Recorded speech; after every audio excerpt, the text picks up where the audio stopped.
그러니까 저희는 한일 갈등 타파 연대에서 나왔습니다.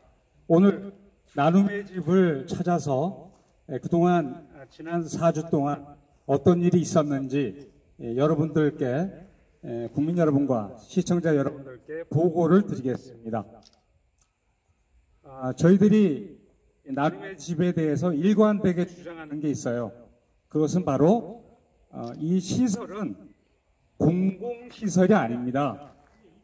이 시설은 이른바 위안부 피해자 할머니 지원 시설입니다. 그럼에도 불구하고 이미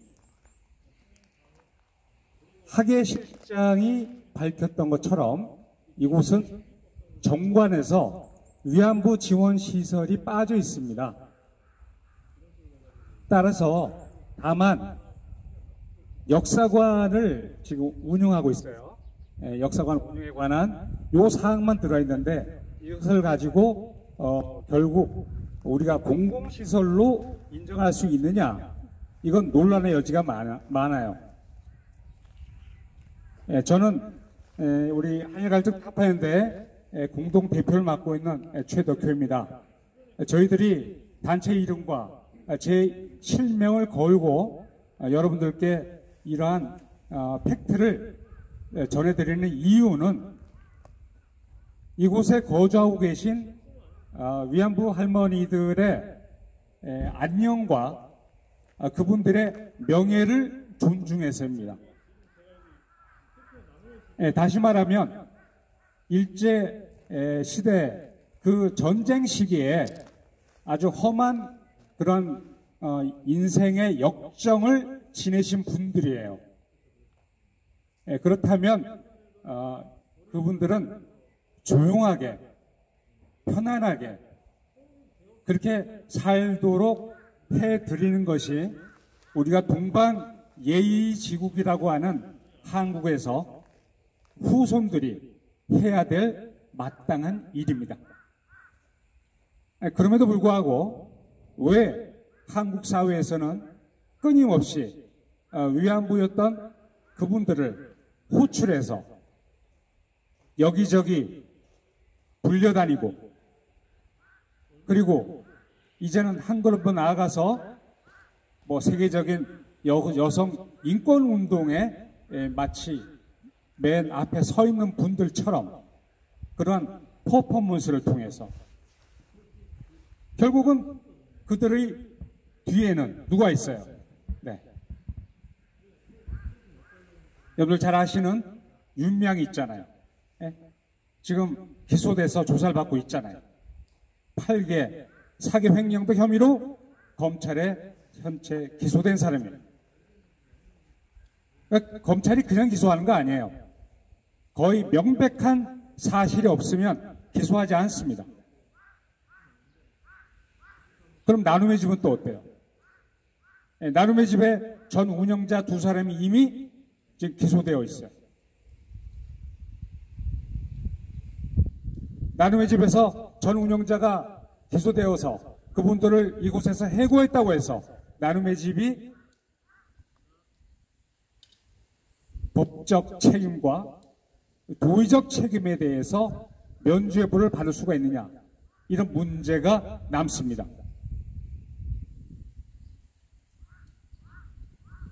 참 한국 사회는 참 고통스럽습니다.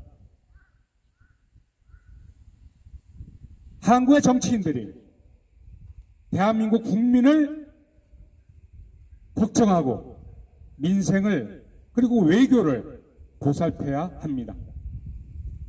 그럼에도 불구하고 한국은 국민들이 정치인들을 걱정해야 돼요. 정치와 민생이 거꾸로 된 나라예요. 그러다 보니까 어떤 일이 벌어지냐면 그러한 선신공세, 온정주의, 국민의 눈물을 자아내는 그러한 정치적 퍼포먼스를 위해서 정치인들은 종교계에 아부를 해야 됩니다. 오늘도 한국의 대선 후보들은 사찰과 교회를 찾아서 표를 구걸하고 다니고 있습니다. 이러한 역사가 계속 진행되면서 한국의 종교는 정치 위에 군림을 하고 있습니다. 그 결과는 어떻습니까? 바로 위안부 사례에서 보듯이 이미 70여 년이 지난 일제화 역사의 그분들을 불러내서 정치적인 이용을 하고 있는 종교 집단들이 발생하게 된 겁니다. 그 첫 번째 종교 집단이 기독교입니다. 윤미향이가 오늘날 여의도에서 쫓겨나지 않고 저렇게 뻔뻔스럽게 버티고 있을 이유도 그 배경에는 한국의 기독교라고 하는 거대한 정치 세력이 자리하고 있습니다. 뿐만 아니라 한국의 대선 주자들이 조계종을 방문해서 정중하게 인사를 드립니다. 정치인들이 종교를 찾을 수 있어요. 나라의 안녕을 위해서 종교인들을 방문할 수 있습니다. 그러나 그 자리에서 어떤 일을 하고 있습니까? 이재명 경기도지사는 본인이 민관합동위원회를 통해서 나눔의 집에 대한 특별감사를 실시했어요.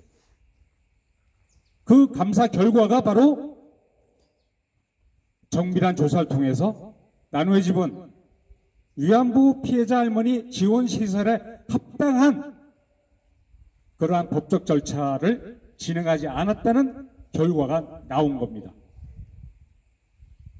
따라서 지금 나눔의 집에서는 과거의 이사들로부터 지금은 이른바 관선이사라 그러죠. 임시이사 체제로 변경이 되어 있는 상태입니다. 거기까지는 잘했어요. 그러나 그 이재명 경기지사가 어떻게 했어요? 나눔의 집을 실제로 운영하고 있는 법적 주체는 누굽니까? 종교단체니까 조계종이에요. 근데 조계종에서도 또 각각의 집단으로 나뉘어져 있어요. 그 산하에. 그 중에 실질적인 사찰이 이곳을 운영하고 있습니다. 그 사찰에 바로 관련된 분들을 만나서 이재명 경기지사는 사과를 했어요. 아니, 본인의 특별 감사를 해놓고 본인이 사과를 해요. 이거 뭡니까? 그리고 오늘 저희들이 나눔의 집을 찾아오는 이 과정에 차량을 운전하다 보니까 새로운 도로가 나와 있습니다. 저희들이 미리 한번 체크를 해봤어요. 그 도로가 아주 짤막한 도로예요. 그런데 19억 원이 들었다 그래요. 그 19억 원은 나눔의 집에서 낸 게 아니에요. 네.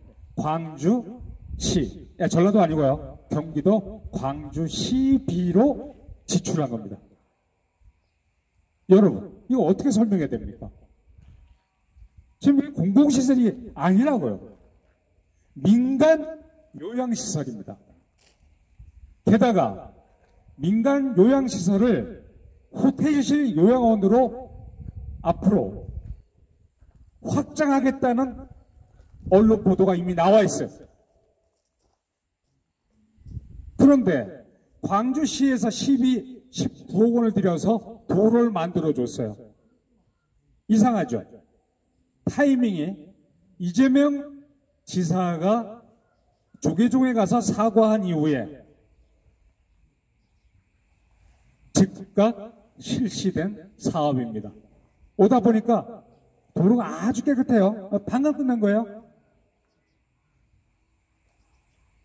이러한 종교와 정치가 야합해서 벌리는 매우 불온한 행태 속에서 국민들이 내는 혈세가 줄줄이 새고 있는 것입니다. 저희는 참 이곳에 올 때마다 참 느낌이 착잡합니다.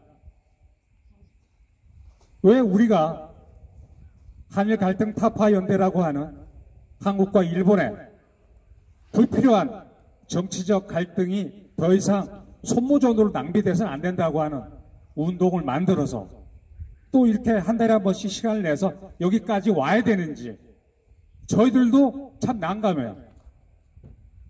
그리고 이렇게라도 하지 않을 수 없는 이유는 대한민국에서 어떤 누구도 이러한 오지에 나누의 집 그리고 역사 기념관이라고 하는 것을 설치를 해놓고 따박따박 구구 위안부 할머니들을 빌미로 역사 영업을 하고 있는 거예요. 역사는 영업을 하면 어떻게 됩니까? 국사 교과서 여러분들 아시죠? 예를 들어서 뭐 고조선에서 뭐 고구려에서 뭐 이시조선까지 왔다. 이렇게 국내적인 역사만 얘기하면 외교 간의 갈등은 크게 벌어지지 않아요. 근데 여기에 일본을 끌어들여서 철천지 원수로 여기는 누가 주로 그런 말 써요? 예, 북한에서 그런 말 주로 씁니다. 일본은 우리의 철천지 원수다. 예전에 미국을 철천지 원수로 했는데 최근에 김정은이가 미국은 또 요새는 아니답니다. 그리고 남한도 아니답니다. 그러니까 일본만 남은 거예요. 이런 정치적인 스탠스를 대한민국에서 동일하게 가져갈 때 이게 어떤 일이 벌어집니까? 바로 엊그제 일본의 신임 기시다 총리가 문재인 대통령하고 전화를 했어요. 했는데 문재인 대통령이 한 얘기는 나온 게 없어요. 일본 총리의 이야기만 나와 있는데 그 내용은 바로 신임 총리가 취임하면서 양국 간에 처음 소통하는 거예요. 그러니까 축하의 말과 외교적인 언어가 왔다 갔다 해야 되는데 처음 나온 용어가 바로 위안부 문제와 그리고 징용 문제를 어떻게 할 거냐 하는 이야기로 시작이 되고 주 테마가 그거였어요. 그러니까 문재인 대통령은 어떻게 해야 돼요?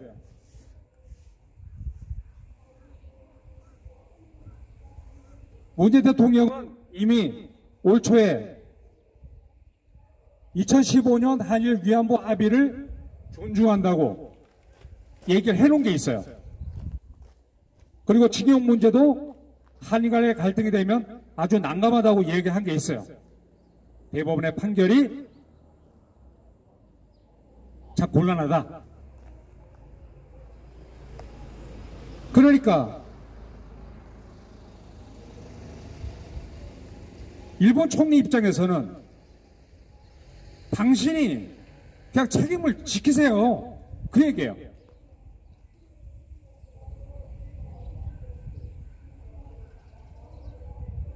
위안부가 이 사죄와 보상에 관한 문제가 이미 한국 정부와 일본 정부가 두 차례, 한국 정부가 한 차례 이미 다 끝난 얘기 아니냐.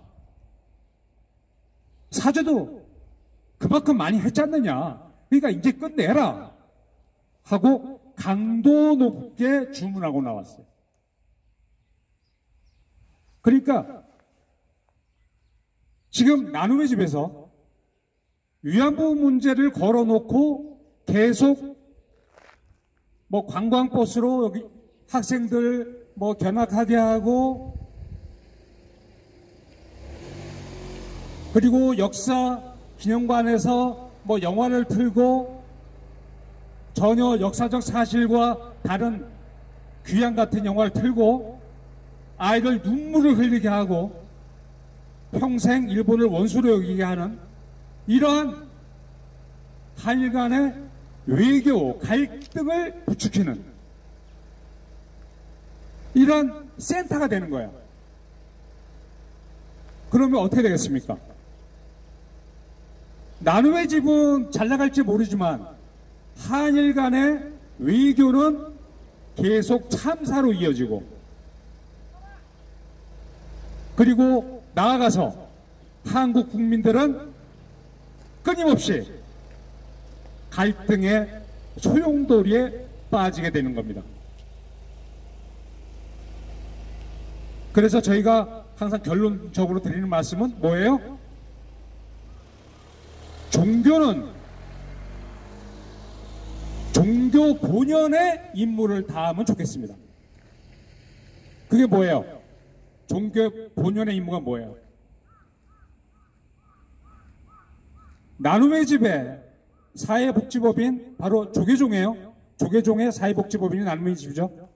조계종이 존재하게 된 이유가 뭡니까? 석가모니가 궁중을 나와서 대중들을 향해서 설법을 하게 된 그 이유가 뭡니까? 예, 자비심을 베풀고 이파행을 하는 거예요. 그러면 이곳에 지금 내부 고발을 한 공익 신고자들이 있어요. 그분들을 불교와 불교 언론들이 나서서 쫓아내려고 하고 있다는 여러 가지 정황 증거가 있습니다. 근데 이런 일을 해야 되느냐 이거예요. 부처의 자비심을 슬로건으로 내건 종교 사찰에서